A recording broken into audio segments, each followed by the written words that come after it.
Ladies and gentlemen, in our second panel today, titled Heralds of Disruption, we have brought together a group of speakers who are already invested or advising companies looking for ideas or products that are really going to shake things up. For those willing to accept significant risks, there are opportunities to be had in early stage investments in disruptive innovations in the quickly expanding field of green technology. And they are here today to share their thoughts with us. We welcome Dr. Wilfred Alber, who is Managing Partner at Roland Berger Strategy Consultants in India. Can we have a huge round of applause for him, please? Roland Berger advises in the fields of restructuring and marketing with a focus on the automobile industry and the capital goods sector. As Managing Partner, Mr. Alber's industry focus is in automotive, engineered products and high technology companies, as well as engineering and IT service companies. Prior to his work with Roland Berger, Mr. Alber was MD and CEO of Mercedes-Benz in India and responsible for passenger cars, trucks and buses.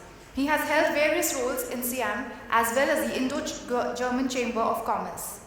Thank you, sir, for joining us. Next, we welcome Dr. J. Srinivasan, who is Emeritus Professor at the Devechar Center for Climate Change with the Indian Institute of Science, Bangalore. The center's goal is to understand climate variability and climate change and its impact. It also undertakes outreach activities to raise awareness. Mr. Srinivasan was its chairman until May this year.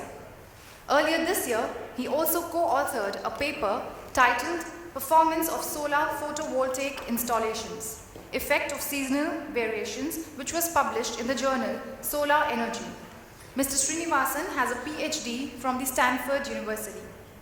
Thank you, sir, for joining us. Next, we welcome Shri Sohinder Gill, who is the CEO of Hero Electric, India's largest electric two-wheelers company since 2008. He has 32 years of experience in the automotive and aeronautical space. Mr. Gill is also the Director, Corporate Affairs of the Society of Manufacturers of Electric Vehicles. He helped set up the organization in New Delhi to provide a common platform for EV manufacturers. Mr. Gill started his career with Larsen & Toubro in the aerospace division and was part of the team developing the satellite launching vehicle for ISRO. He has a bachelor's degree in mechanical engineering and a master's degree in business administration. Thank you, sir, for joining us. And next, I'd like to welcome Shri Harsh Purohit, who is founder and executive director of Cognito, a full-services design agency and sustainability advisory which specializes in seeding organizations through successful deployment of multidisciplinary design and communication tools.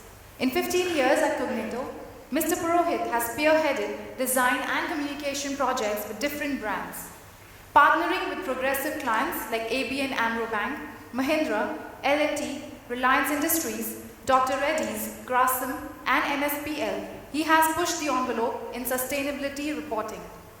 Thank you, gentlemen, for joining us. This session, ladies and gentlemen, shall be moderated by Mr. Harsh Purohit. Sir, kindly take it over, please. Thank you.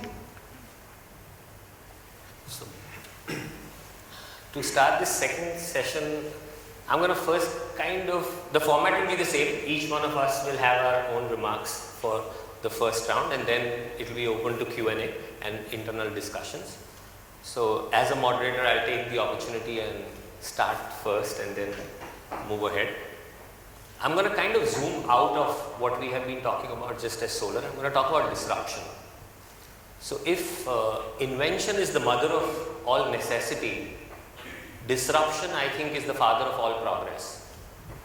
And disruption broadly has been as old as human history, right from fire to the combustion engine and from computers to climate change. All of this disruptive stuff has happened to us before. So what is different right now? There are two things which are different of disruption right now. First and foremost, it's happening at a frequency which we've never seen, and the impact is at a completely unseen pace. So it's happening faster and there are more disruptions happening than we've seen before. Now why do disruptions happen? What is the core idea behind disruption? Typically disruptions happen to enhance productivity. only disruptions that succeed, either from a corporate and a business angle, I don't mean from an environmental or a natural angle, but in corporate scenario, disruption basically, which are successful disruptions, are all because of productivity. And you've had kind of 3 waves of disruptions which have enhanced productivity if you look at it. The first one was a paradigm of quality, where you could do more and better with lesser resources and you didn't have wastages. The second paradigm which came in was IT. And the third, which you are seeing right now, unfolding as we speak, is sustainability. They're easy to remember because they all end with a T. So it was quality, IT, and now sustainability. So sustainability, if you don't understand, don't worry, it's nothing but quality 2.0. And if you've understood IT, it's again going to be the same. And if you saw that some people made a lot of money because they did quality well, or they did IT well, you're going to see a lot of people make a lot of money if they do sustainability well. We had this fortunate or unfortunate thing of being pioneers in the sustainability reporting and corporate sustainability about 12 years, 13 years ago, when a lot of people in India had not even heard of it. So what used to happen is we were like these save the planet and the kind of videos that you saw currently and all, and we would go to a company and a managing director and the guy would say, yeah, I heard all that, but what's in it for me? And this would be the question which would come to me all the time. What is in it for me? And I am a Gujarati, there are a lot of investors and all who are from the Gujarati kind of stuff who run the stock market. They have this one phrase, Marushu. Mera kya iske andar? I follow. So that is the time when Cognito as a proprietary framework developed how sustainability translates into corporate sustainability. That is the longevity of a corporate. How does that come in? And therefore we had a whole different sets of 4 P's that we devised as a framework, which we use today to cascade sustainability in a corporate. So there were 3 P's typically in sustainability which you look at, which is people, planet and profit.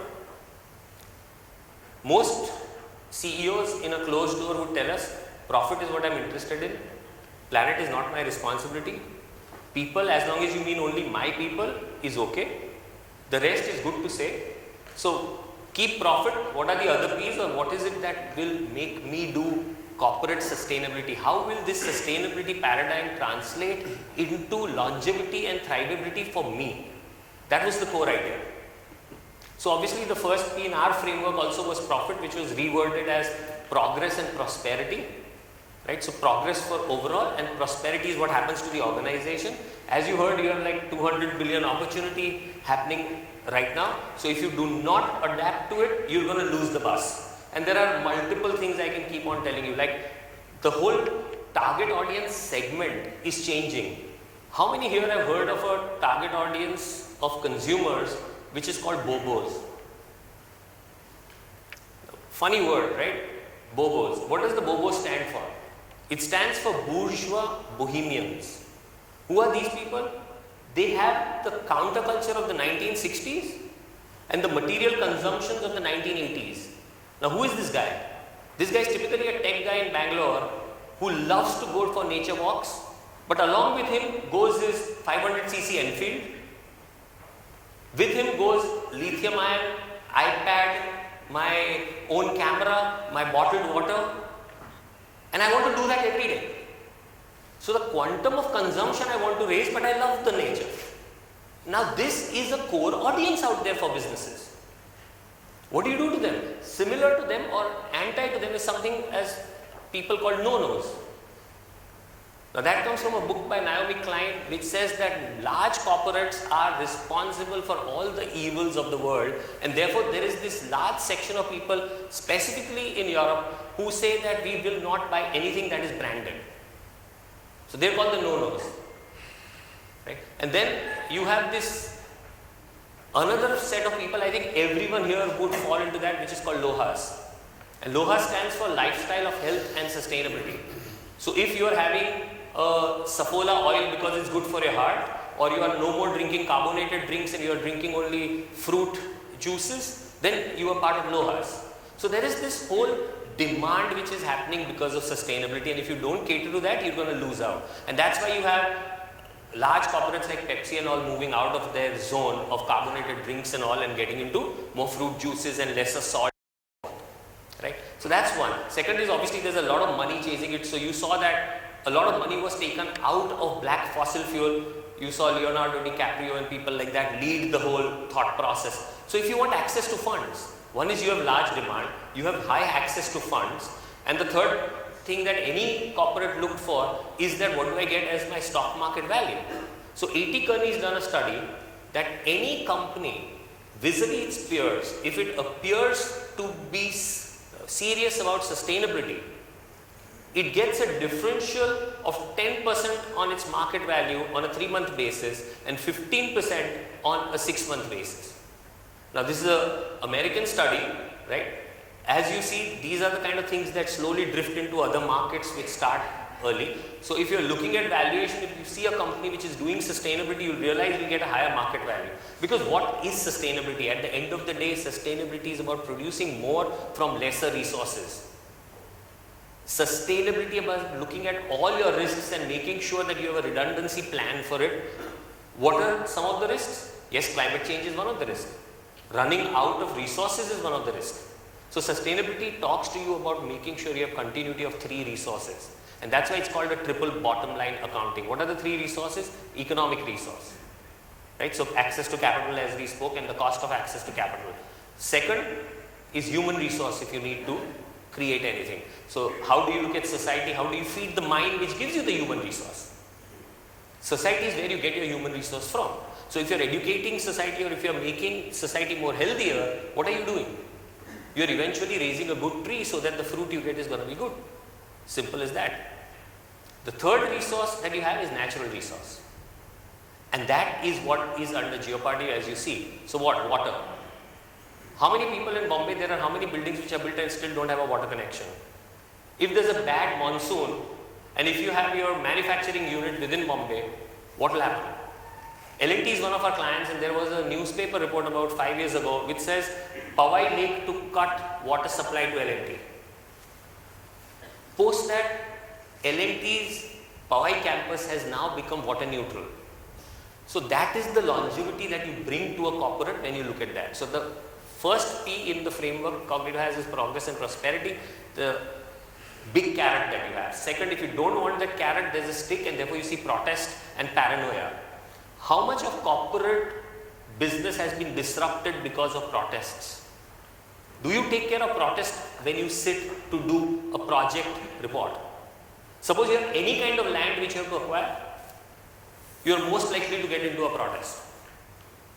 If you are building a metro and you have one tree to cut, you are most likely to get into a protest. Have you factored that in?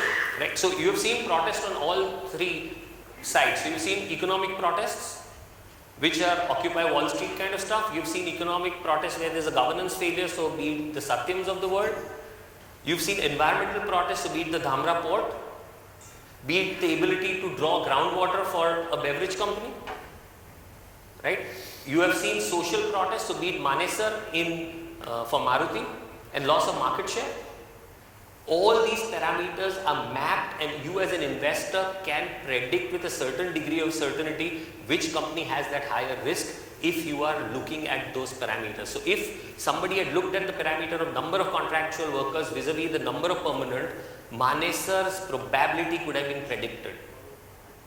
Right? So this is the framework that helps you do that and therefore give you much more corporate longevity and much more corporate sustainability and continuity of business. So the second, as I said, is protest and paranoia. The third is the biggest one which was being discussed in the panel first. It's politics is the third and policy. Right? So politics and policy is the third criteria of the P which you look at. The whole solar industry which we were talking about was changing due to policy and politics.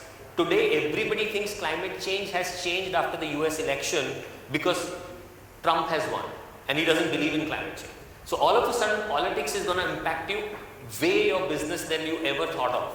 If the carbon market was going to come back after the Paris agreement and the Marrakesh agreement, now all of a sudden people feel, will it come back or will it not?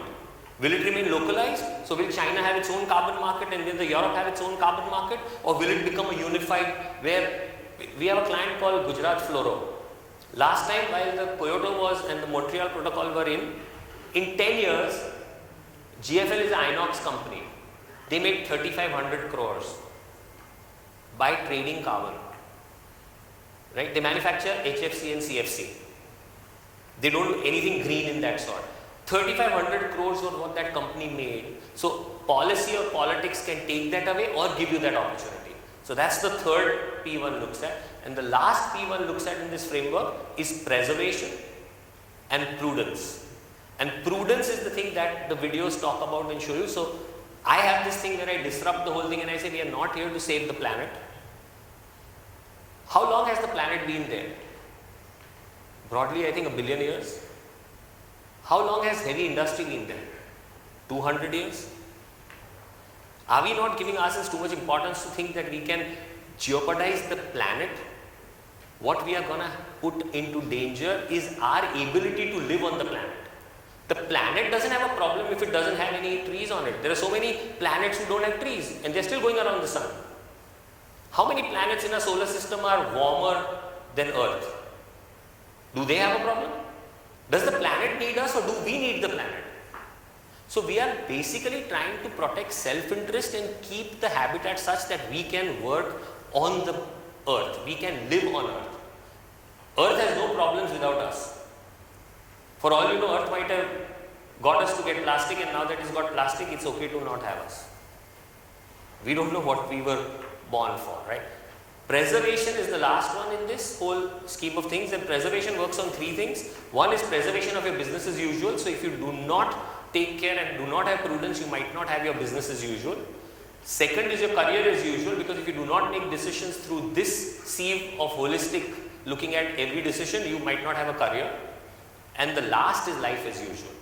So given this is the format that we work on, and these are the disruptions that are happening in business. I will now move ahead and have Professor Srinivasan speak on his climate change and how that is causing disruption. Yeah, let me just add a few more points to what already has been said. India is in a very peculiar situation. Although it was mentioned that India is the 3rd largest emitter of carbon dioxide, the fact is that we just emit 6% of the world's CO2. So what India does in the next 20 or 30 years is not fundamentally going to alter climate. It will be determined by China and USA. Okay? So in that context, you may wonder why clamor for renewable and so on. I think India's situation is a little more different because the local climate change, which is different from global climate change, the local climate change in India is influenced by air pollution and urbanization. Okay. These two are something which is going to affect us immediately and for which we are solely responsible. We can't blame USA and China for it. And I think this is what I think must be realized, that we have to switch over to renewable in this country to avoid the deadly air pollution. And the best evidence came 15 days back in Delhi. If any have been there, you could see, you could hardly breathe. And one problem in India I find is that air pollution is considered a nuisance. It's not considered a threat. I think it's. I think we have failed to communicate the fact that air pollution is an immediate threat to your lung and heart. And there is enough evidence to show that if you are exposed to the kind of air pollution Delhi has, you are going to lose at least 10, 20 years of your life. But this is somehow not been communicated well enough. And to me, because of this, India has to go renewable. And the other reason already given in the last panel, which is energy security. How can a country of 1 billion and above expect to depend on imports of oil forever? It's not a sustainable option.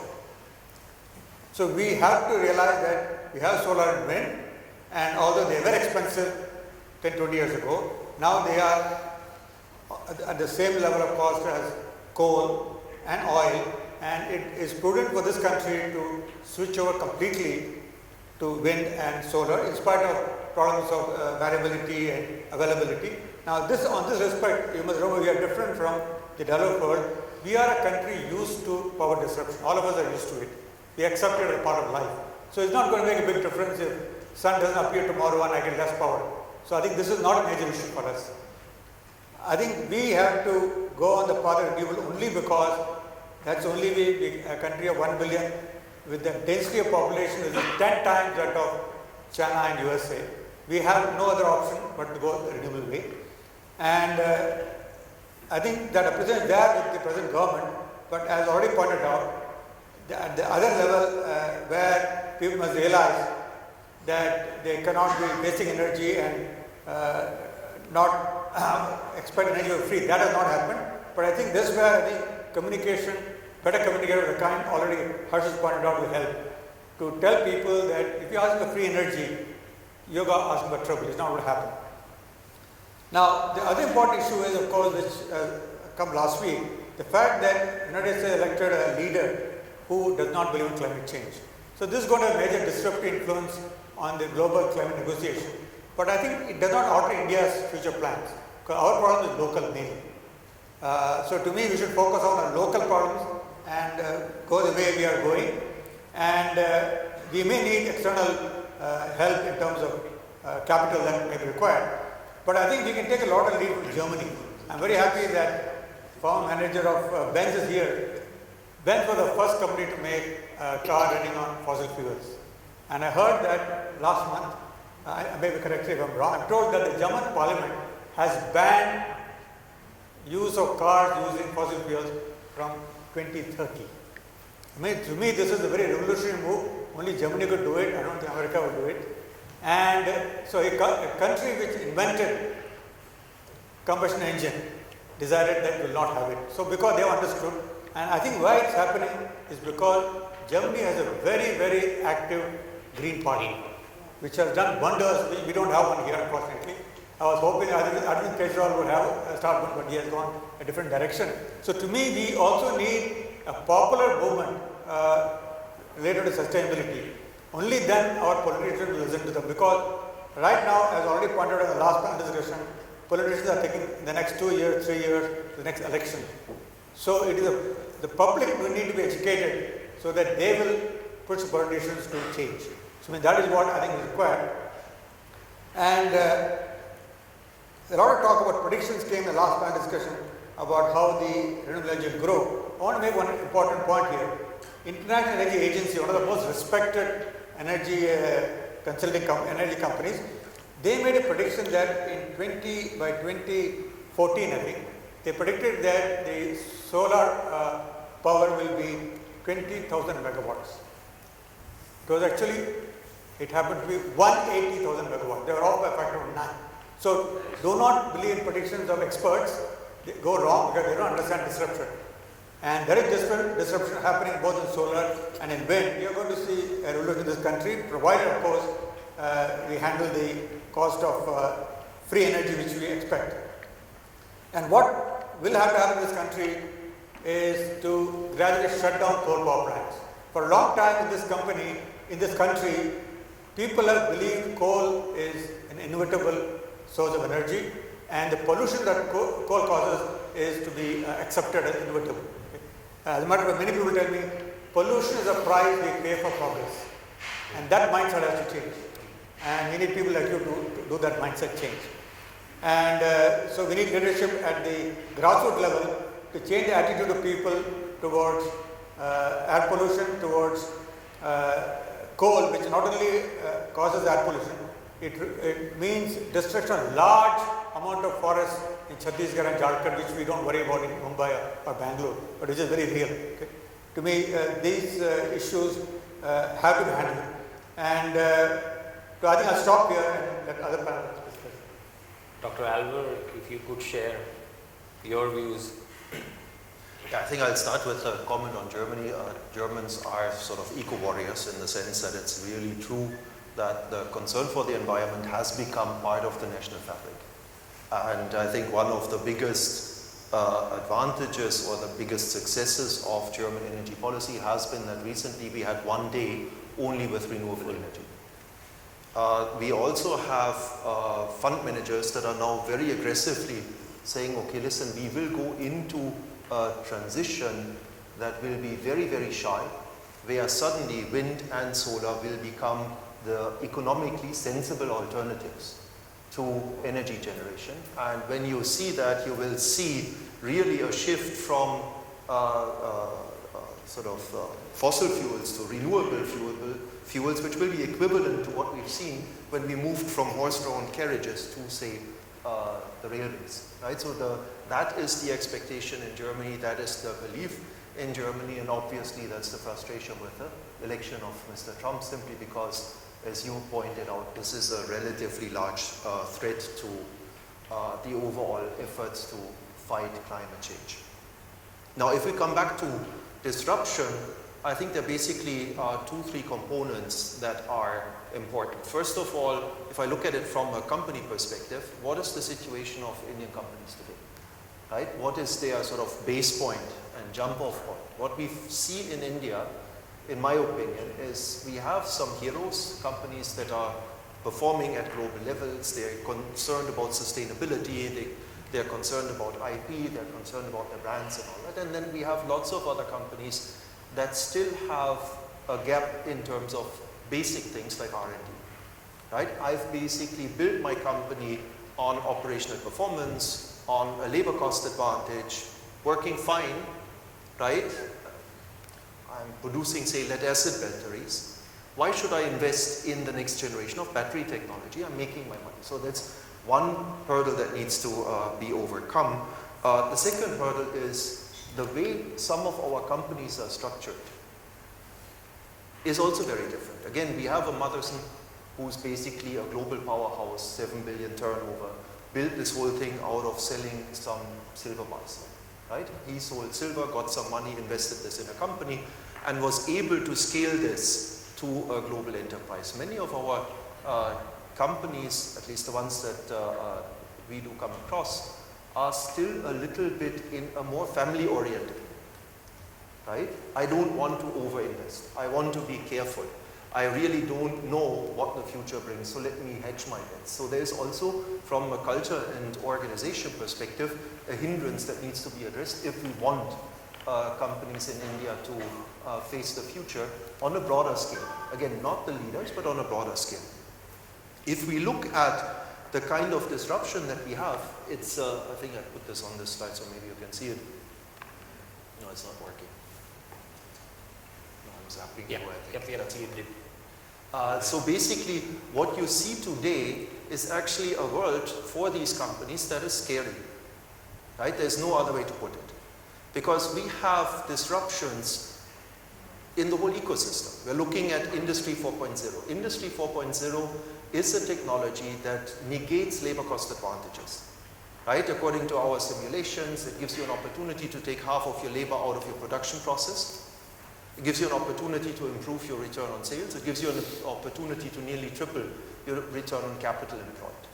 We have the first examples. Adidas took all their factories from China, moved them back to Germany, right? They built a dark factory in Germany, fully integrated back end and front end, and are now producing shoes in a high-cost country rather than in a low-cost country. So there is a clear challenge to a location such as India that companies have to grapple with. We have in the automotive environment basically automated autonomous driving, right? Will have an impact on the environment. Simply we're better able to sort of manage traffic flows. And that again is something that you potentially need to invest in, because if you don't, you'll be left behind. If you're left behind, you may not matter down the line. Right? We have activities such as connected cars, big data, again, huge areas. And then we have the whole block of, for automotive companies, of the environment, electric vehicles. Now, from our perspective, if you would have asked me about a year ago, I would have said, okay, listen, electric vehicles is still some way off. Not because if you have an electric vehicle in India, this is actually bad for the environment. We talked about subcritical coal plants that are generating the energy. Even if you do the well-to-wheel analysis, even with the current energy mix in India, you would save CO2 vis-a-vis a petrol engine. So that's still, it is a value proposition. It will become even more of a value proposition as we invest in supercritical coal, which will happen because the plans are there, and in renewables. I would also like to see more renewables, but I think coal is still there to stay for some time. So you have to deal with this transition, and this transition basically was driven for us by Dieselgate. What happened is we have Volkswagen cheating on emissions, and that led to a complete change in the regulatory behavior and regulatory understanding of the automotive industry. Suddenly people said, okay, listen, if this company cheats and cheats in this manner, something is majorly wrong, and there were other companies afterwards that had the same issue. So that then leads to a situation where governments will drive electric vehicles, will drive very aggressive emission norms, and will drive real life cycle driving rather than a test cycle. And that is what will drive electric vehicle penetration by 2025, according to our estimates for four-wheelers, anywhere between 15 to 25% in developed markets. This is not a projection for India. So this trend will come. It will still remain a challenge because yes, scale drives down the cost of batteries, definitely is a case. Whether that will be enough to really come to a situation where an electric vehicle is not going to be more expensive than, say, a petrol or diesel vehicle on a like-to-like basis is honestly, we don't think it will happen, but it may happen. It may also happen that we get a disruption in battery technology and suddenly storage becomes easier, cost comes down, and electric vehicles are the way to go. Right, so I think that is the challenge that people are facing. Again, what it means, if you look at it from an automotive OEM, you're actually in a soup, right? Even if you are a large global OEM, the challenge that you have is you have to invest in at least 3, 4, maybe 5 technologies, right? You can't abandon the ICE because the ICE is going to be with you even in 2025. According to our estimates, say 75 to 80%. So you have to invest in petrol. Now, if you are a European, right, your mantra, and I had discussions with top management in Europe a few years ago, the mantra was, we believe in diesel, right? Because it helps you bring your balance of payment down and it's much more fuel efficient, that's the solution. So diesel will get impacted but will not vanish. Then you have to invest in plug-in hybrids or electric vehicles.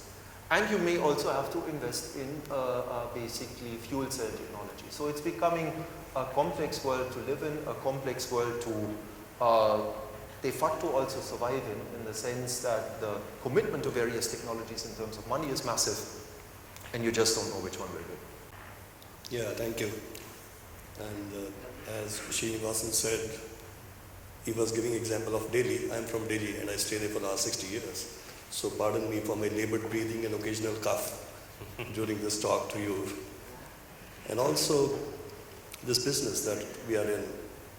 I was the first employee of Hero Electric 8 years back.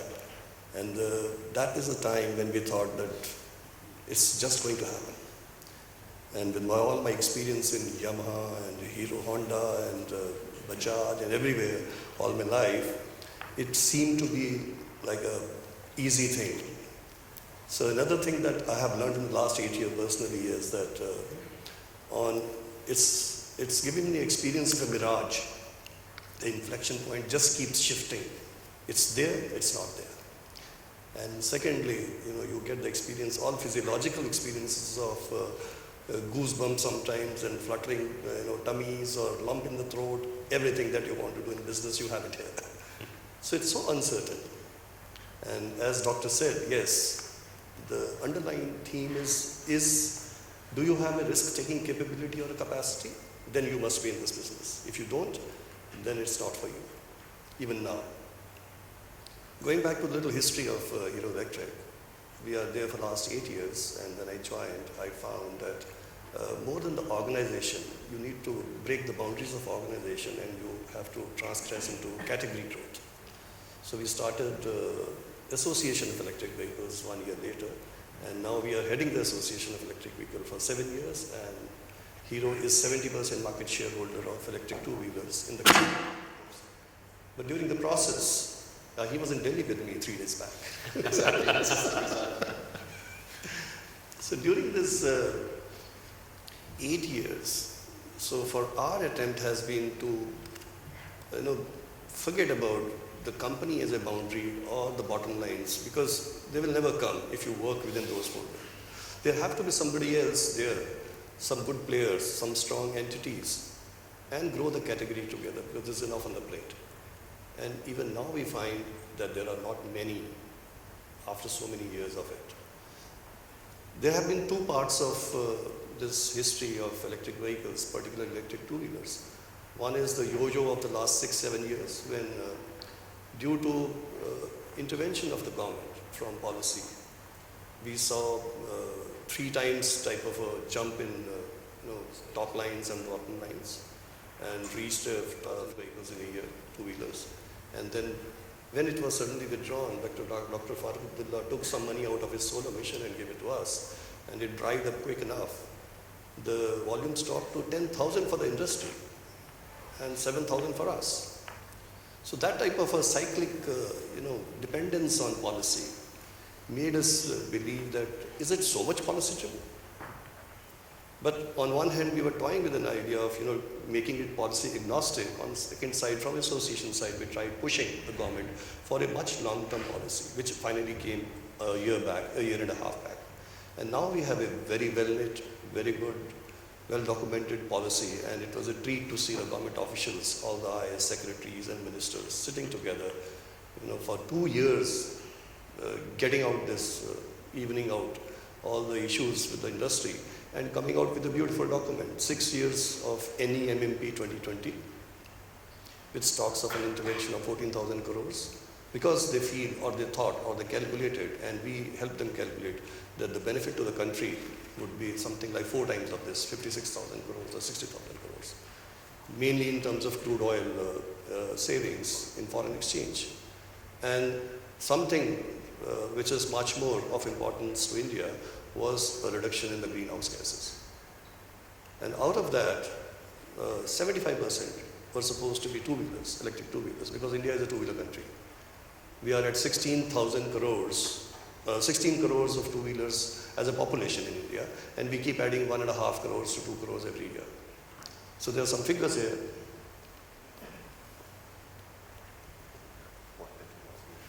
Here?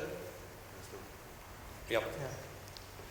So 16 crores units with so much of a fuel cost, so much of carbon monoxide, carbon dioxide, and 2 crores addition to it every year is what India is facing on account of two-wheelers.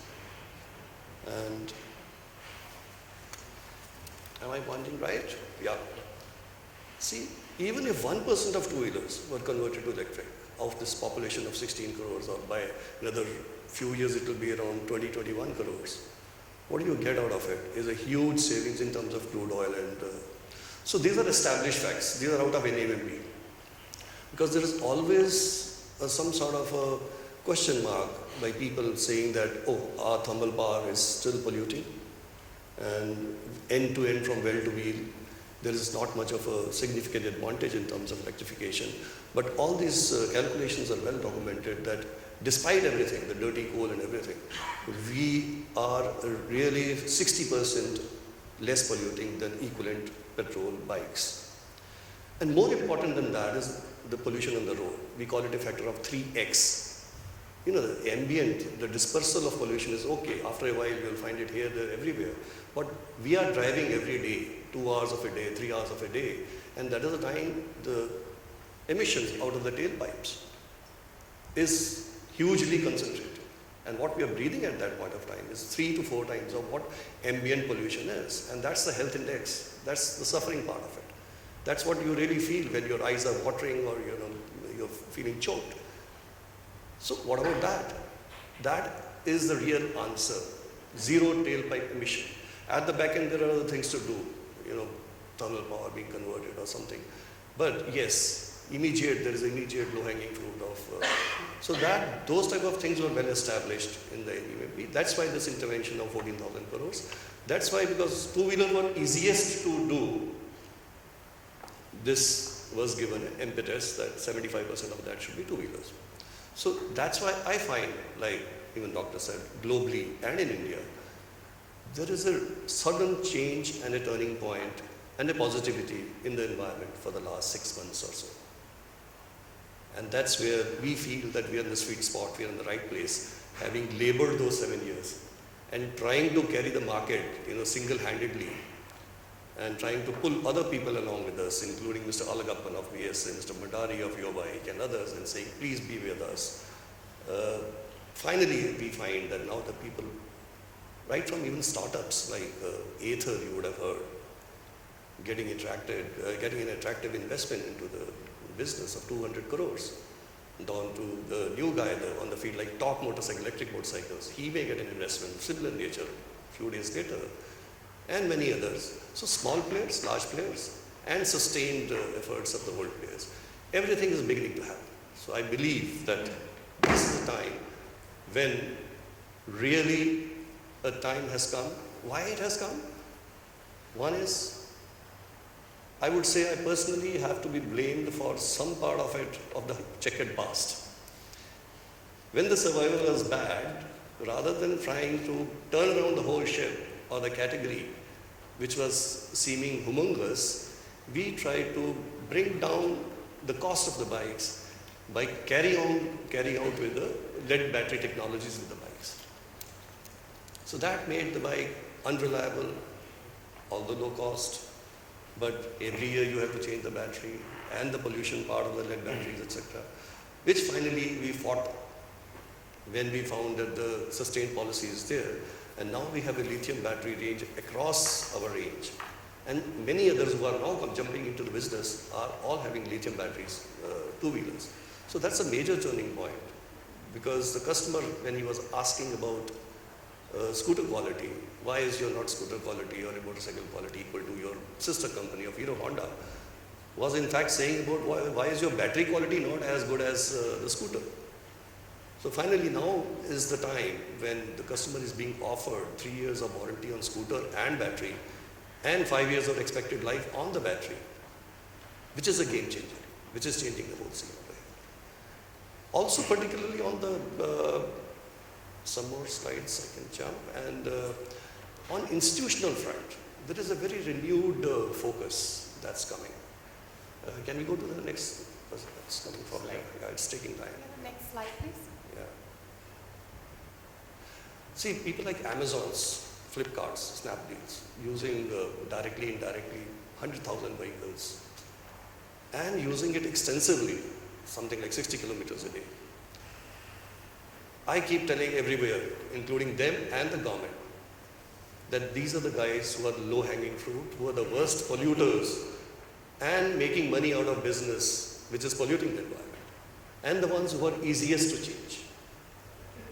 So suppose we are able to convince them, or if there is some sort of a mandate that these 200,000 or 300,000 two-wheelers across the country, with DHLs and courier companies and so many delivery companies, food deliveries, mid and top end, they have a duty for the country, duty for the society. Why can't we mandate them, or otherwise they themselves think about every year 20% of their fleets being converted to electric?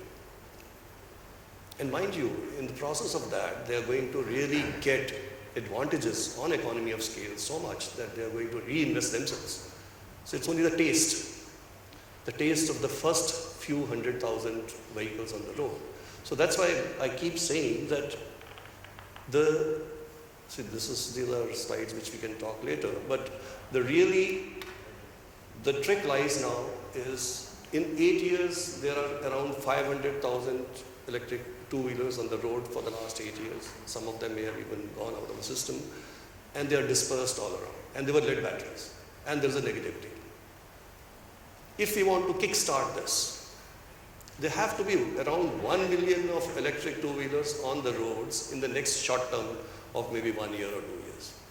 Once you have them, there is going to be visibility, there's going to be advantage of total cost of ownerships, there's going to be awareness across the border. So that personal guy who buys a motorcycle or scooter is not going to do it.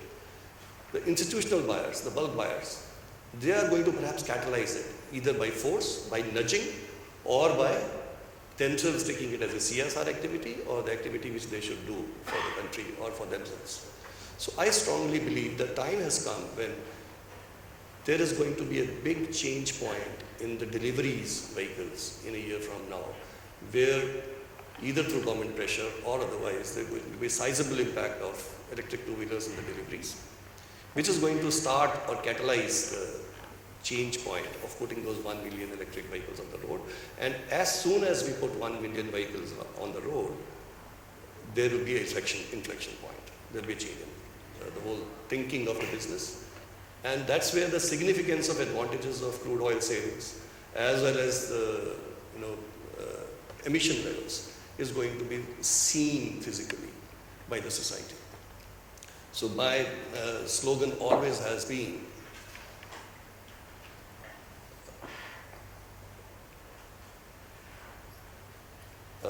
let's have a policy, composite policy of the India way and the China way.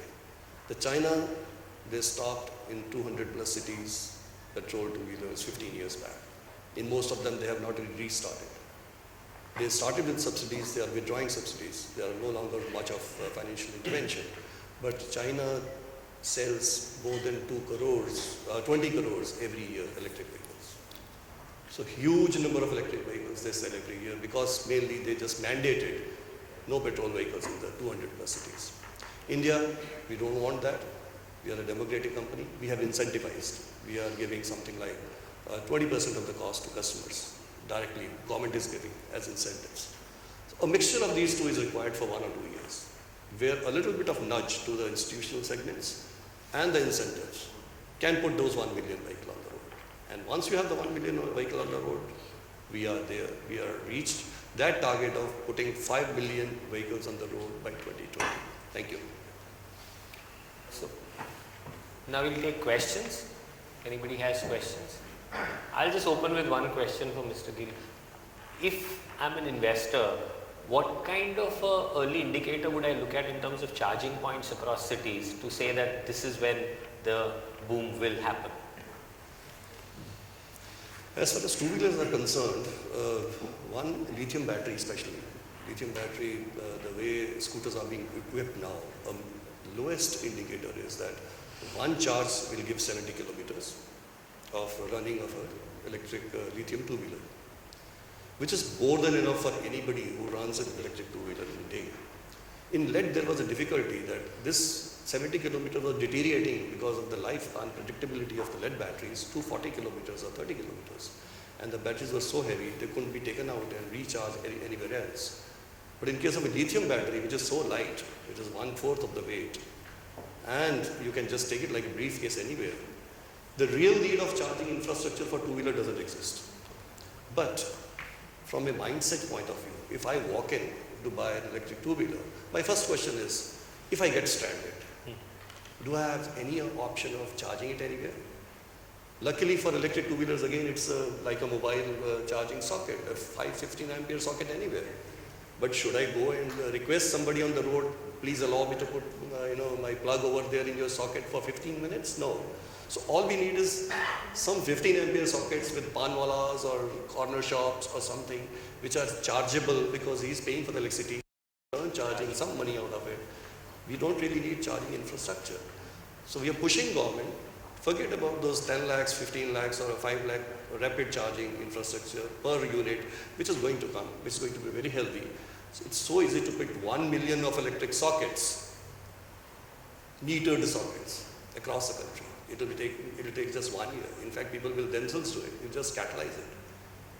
And that will make sure that all electric two-wheelers can just, anybody who wants to stop for 10 minutes, he gets a charge, that is initial charge, enough to go home again, even if it's on a zero level. Thank you. Yep. Any questions? Anybody in the audience? Please bring the mic to the Gentleman there. in the front. Can we please bring the mic to him?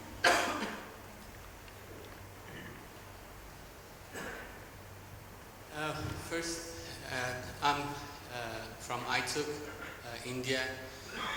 We're the company that made the CNG motorcycle, which is on the show here. First, I wanted to thank both panels. It was a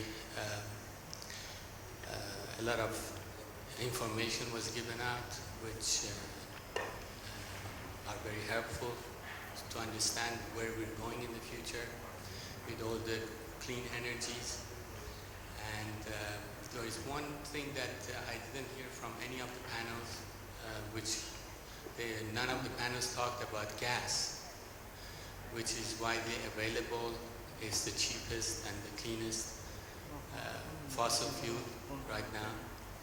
And if you take into consideration all the costs that you have to put into the infrastructure for all these renewable energies, then I can say gas is the cheapest, in the world right now. Many countries who believed in electric or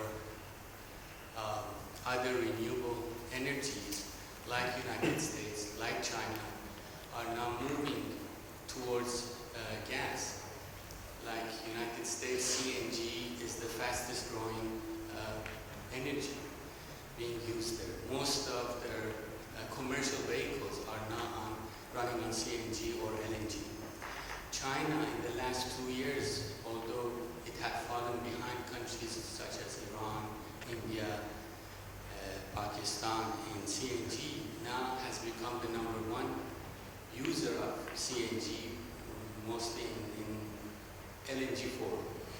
So they suddenly have passed all these countries and they're using more LNG than anyone else. And because I think maybe because everybody's realizing that the fastest way to clean the air and to move all these existing vehicles, because all the other energies are fine for the future, but you already have 350 million cars in the United States, you have another 400 million in China, I don't know, probably here you have another 300 million, so all these three countries together, we have about 1 billion cars being used. What are you going to do with these cars? You can't just throw them out or in the sea. So the fastest way and the cheapest way to convert them into a cleaner energy would be to turn them into CNG or LNG. So I just wanted to have your opinion on this type of energy which was left out. Thank you. I mean, it's the same if you look at, you have applications now in the mining sector with HC LNG, right? So there are ways to basically clean up the air quickly, get rid of diesel. Definitely a valid point. At the end of the day, if you look at the Earth, it's still a closed system. So if you're burning CNG, you're really not solving the root cause. If you are able to use mostly solar, mostly wind and some other real renewable energies, I think that is where you want to go. That doesn't mean that CNG cannot play a very important role in the meantime and also as a backup energy. Currently, if you look at what is happening in Germany, Germany decided not to go for nuclear, starting in, they have their phase-out plan for nuclear. The result is that we now go for lignite. Right? So again, are there other opportunities and is there a better way to generate energy than lignite? Absolutely. Should Germany look at it? Yes. Can you do it? Depends on how friendly the Russians are, right? I mean, there are basically some other constraints, but I would definitely say your point is absolutely valid. From my perspective. Yeah, just to add to, under NEMP also you would see hybrids are going very strong. And for any four-wheelers and above, it makes a lot of sense to have an engine as well as a battery, because that's so easy to do and it's the first transition towards electric. When it comes to two-wheelers, like I was telling you, the lithium technology already there, one has to see the other advantages of a two-wheeler, electric two-wheeler, which is the convenience, comfort, no maintenance, almost zero maintenance, right? So those are the ones which customer is beginning to realize. In case you have an engine as well as a battery as well as a motor, you are slightly complicating the issues in this case. Although you are extending the range, which some of the customers like institutional buyers will find it very good and they may opt for it, but large base of customers who want to go only 50, 60 kilometers, for them there is an easy solution. Devoid of an engine, devoid of a clutch, wear and tear parts, oil, messy gears, grease, everything. So one has to be careful about the category in case of a business, whether this is the right opportunity to be in that type of a business. When it is two-wheelers, when it is four-wheelers, three-wheelers, great, it makes a lot of sense. Thank you. Do we have any more questions? Sure. Can you please bring the mic to me? Thank you. My question is on another source of energy, which is ethanol. The government in the past 2 years have placed increased importance on the ethanol blending program. What does the panel believe on ethanol as a source of energy for automobiles, especially in the case of India, where ethanol is produced from a byproduct of a sugar manufacturing process, and newer technologies where ethanol is produced from the agro waste? Would like to take? Professor? Yeah, I would argue that it's again a short-term solution because I think the interest there is to provide more employment in rural areas. It makes sense. But if you look at the amount of land required to produce ethanol, it's pretty large. I don't know how far we can go on that. There is some limitation on Brazil has done that. It's a big country compared to us. I think it has a role to play, whole of biomass and conversion of biomass to energy, but it cannot play a major role for energy in India. Yeah, it will play an important role in a niche market. Yeah, anybody? Yeah, hi. This is Pulkit here from Motilal Oswal Asset Management. I have two questions. One is, can you talk about the adoption of electric three-wheelers in the country? Because I noticed a lot of them applying in various cities in UP, and with Mr. Modi ji having given some of those three-wheelers for free, it seems to be making very viable sense out there. Secondly, on the electric two-wheelers itself, we are hearing all the major players in the two-wheeler sector kind of developing an electric two-wheeler as well. So whether it be a Hero or Bajaj and all that. So when do you see that inflection point happening? I know you mentioned that now is the right time, but from a government support perspective and on the entire ecosystem perspective, which year do you think will this really pick up in a major way? Yeah. See, on the three-wheelers, I call them not really three-wheelers, they are rickety e-rickshaws. So that's another mistake that the country has made, I would believe that. And we strongly oppose it with Mr. Gadkari and everybody at that point of time, because this was an opportunity for the country to come out with a great solution of zero pollution on the Indian roads, well designed. So we were always sort of pushing.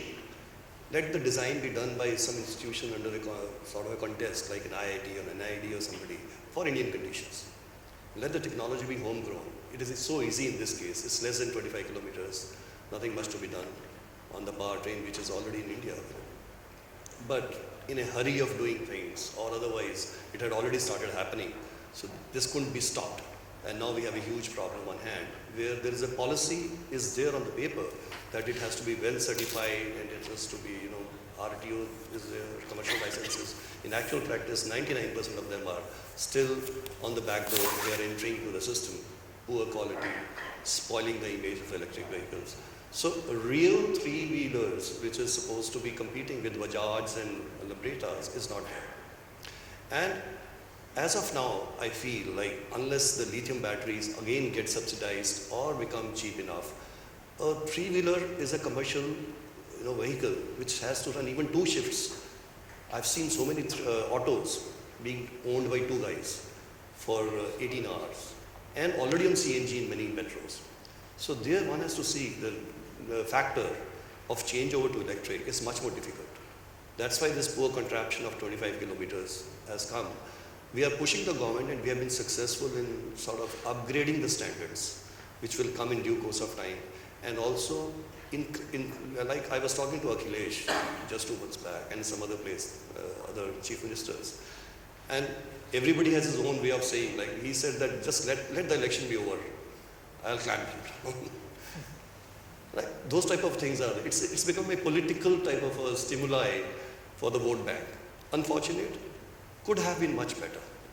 But I'm sure that in times to come with the society support and push, this will get cleaned and we'll get a much better type of a category which is so good from point A to point B, type of a connectivity, nothing better than this. As far as two-wheelers are concerned, all these people were sitting in the wings all the time. They were laughing at us, bleeding heavily, profusely, so none of them really dared to enter, I would say. And I'm seeing very increased interest in the meetings now that are announced by the government, where we were loners earlier. Now we find many of those big players. sitting there, obviously trying to understand. And again, like I told, this is the time for next 10 years. There is so much on the plate. We would welcome, in fact, as the big players come in, the market is going to really expand. Because one or two players cannot really advertise or market or otherwise make people aware. And once big players are there, they'll come back with better products, they'll come with good technologies and market expansion. So the early movers advantage will always remain with some of the players, but the market expansion will certainly mean increased volumes for the existing players also. The point of inflection is still 2 years away as far as I think. Because the mass of 1 million vehicles, unless it comes on the road in a short time, it will again get dispersed and it will get diluted and the opinions will not change. Because mind you one thing, as in case of sodas or other things and health drinks, there it is me, my health, and I'm in direct control of it. In case of electric vehicles, it's somebody's health when you walk into a showroom. You give a dime to the environment impact of buying an electric vehicle. So that's a pity that people, we have been doing a lot of surveys when our close to 1.5 lakh customers, we have been doing surveys with them. Why did you buy? The least of on their mind was environment impact, except the college and school students and females. Rest of the categories just economy, economy, economy. So that disjoint still exists. So that won't come through environment. Maybe it will come through mandating of environment, like an institution says. But on an economy scale, now lithium battery is going to change the scene because that's going to really establish that 40 paisa per kilometer against 1 rupee 20 paisa per kilometer for petrol. So if that is established, people know, oh, I'm going to save 80 paisa per kilometer into 60 kilometers or 50 kilometers a day. Oh, that's what it is. Automatically environment will take care. I had one question, like the externality of carbon pricing, as you said, is not right now put onto the petrol vehicles. And similarly, is the end of life study for a lithium ion battery done? And what would be that cost of disposing it off responsibly? I was in China and also in my SF office, we have an electric vehicle division there, and I have been asking this question to many people over there. I don't have a definite answer except everybody, they say that as of now it is so distant away. Why? Because the life cycle of lithium batteries is first consumed in electric vehicles for a few years, something like 5 to 7 years to 9 years depending on the application. And then it is good enough for stationary application for another 4 to 5 years, which means telecom towers or inverters or otherwise, because till then the juice is still left into the batteries. So I believe strongly that a long life cycle will give enough time for people to think about recycling it or disposing it off in the right manner. But because it's so far away, people are really not talking about it on a real answer basis as of now. Yeah, any more questions? I think we have a gentleman at the back. Hello. Yeah. I'm Ritesh Goyal from ElaraCapital. I have a very simple question. Even if we, drastically move, as Sir told about and spoke about the disruption technology, if we move towards electric vehicle, and if I look at the current power scenario of India, we are heavily dependent on coal. And as Sir said, a Panwala or any other corner at any city can help us to recharge our electric vehicles.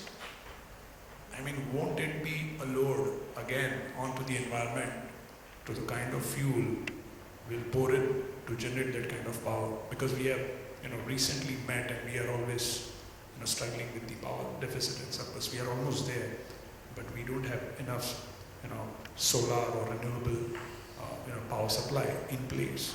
So launching electric vehicles, completely, with a big bang, will put a load on the power supply. And again, interesting, and this is often debated also a question. I'm again talking on behalf of electric two-wheelers only, because electric two-wheelers normally consume 1 to 1.5 at max 2 units for a charge, right?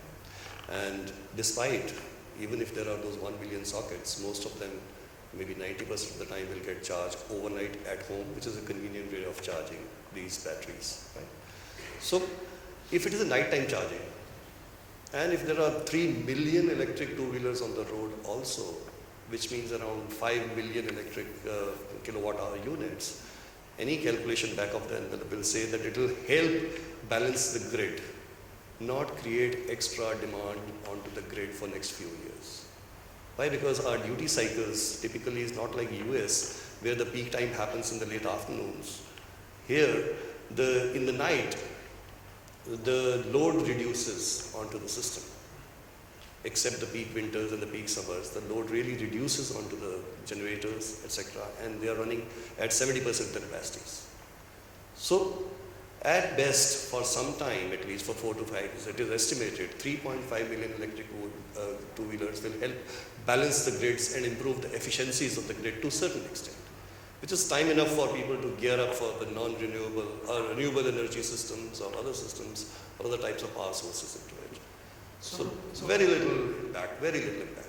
So I understand that grid efficiency will be in place, but then again, what you know, the ITUC is bringing into the market with CNG in place, you suggested that it's an incremental change and not a transformational one.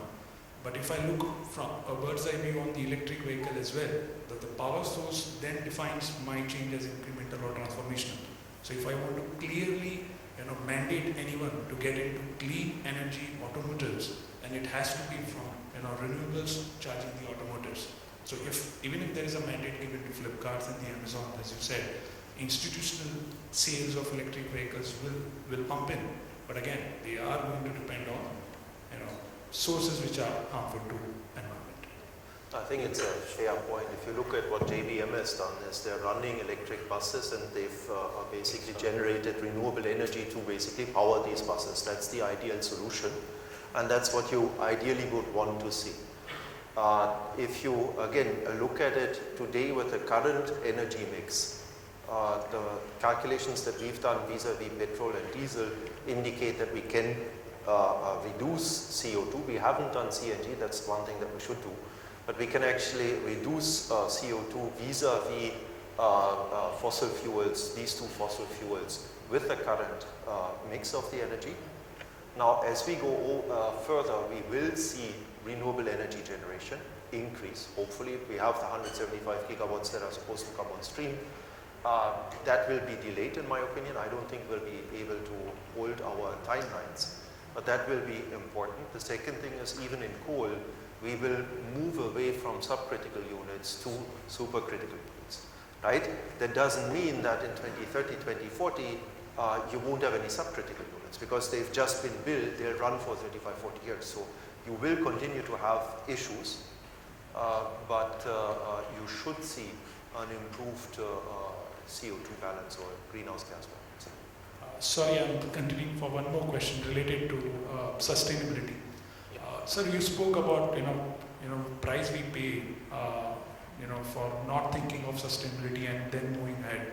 So that I have two issues which keeps coming to me. One, we look at land acquisition, as sir suggested on when he questioned about the biomass-based plant where ethanol can be used or as a fuel. And sir suggested that land requirements are high and efficiency are not there. I feel that even for solar in India, a place like India, I sometimes feel, I don't know how far it is feasible, but we have one of the largest railway network in India, and we are hopping around with land acquisition problems in India, and solar developers are struggling. Why we are not capitalizing on the railway network, which is already have a huge land mass, and every pole of railway network can have solar rooftop. We can enable them as solar rooftop, and we can easily solve the land acquisition problem. Our railway network, in fact, can become a solar contributor or probably a renewable energy contributor if we can use it.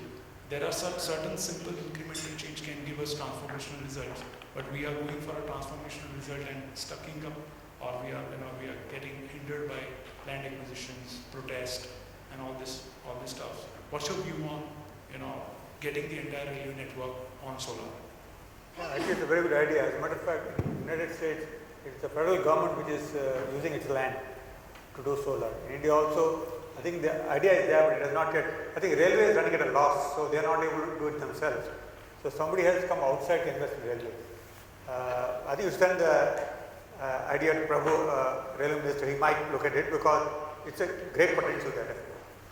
There's also another thing which is happening is where you have irrigation canals being covered by solar paneling, and it's serving two purposes. One is it's helping that less water gets evaporated, and you're having solar generated on the top of it, so there is no land. Other thing is you have to realize vis-a-vis the ethanol example and the solar that you're saying, the ethanol one is it has to be irrigated land. Whereas in the solar, it doesn't have to be irrigated land. So the availability of land across India is not a problem, it's about unlocking it. And it's typically barren land, it is typically not agricultural land which is being looked at. So I really don't see that as a big, it's more of a bottleneck from policy and unlocking it than really seeing protests and people going after it, because it is non-used government land which needs to be allocated. It's not farmland that you are taking away for solar, which is where more and more of your protests come into place. Add that even on farmland, if you use tracking systems, it is like a mobile tower. It's opened up, yeah. No problem. Can be done. Elara would like to thank all our speakers for being present here today. We've indeed had an insightful discussion, and we hope that all of you have enjoyed the session.